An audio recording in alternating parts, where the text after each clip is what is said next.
அன்பு உறவுகளே, இன்றைய பதிவு.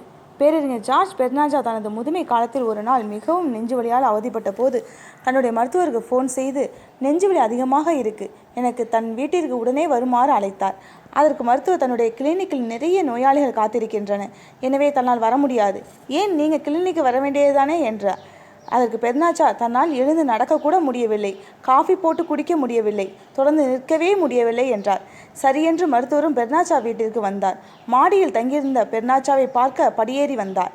பெர்னார்டோவை காட்டிலும் முதியவரான மருத்துவருக்கு மூச்சு வாங்க தன்னுடைய நெஞ்சை பிடித்தபடி சேரில் அமர்ந்து விட்டார். அதை பார்த்து பதறிப்போன பெர்னார்டோ எழுந்து சூடாக காஃபி போட்டு வந்து டாக்டருக்கு கொடுத்து அவரின் நெஞ்சை தடவி விட்டபடி நின்றார். டாக்டர் காஃபி குடித்து முடித்து கூலாக தன்னுடைய பேப்பர் போர்டை எடுத்து 30 பவுண்ட்ஸ் பில் எழுதி பெர்னார்டோ கையில் கொடுத்தார். அதற்கு பெர்னார்டோ சிரித்துக்கொண்டே டாக்டரை பார்த்து, என்னப்பா டாக்டர் இது, எனக்கு வைத்தியம் பார்க்க வந்த உனக்கு நெஞ்சுவலி வந்து நான் தானே பணிவிடை செய்தேன், எனக்கே பில் எழுதி தருகிறாயே என கேட்டார். அதற்கு டாக்டர், உங்களுக்கு பார்த்த வைத்தியத்துக்கு தாங்க இந்த பில் என்றார்.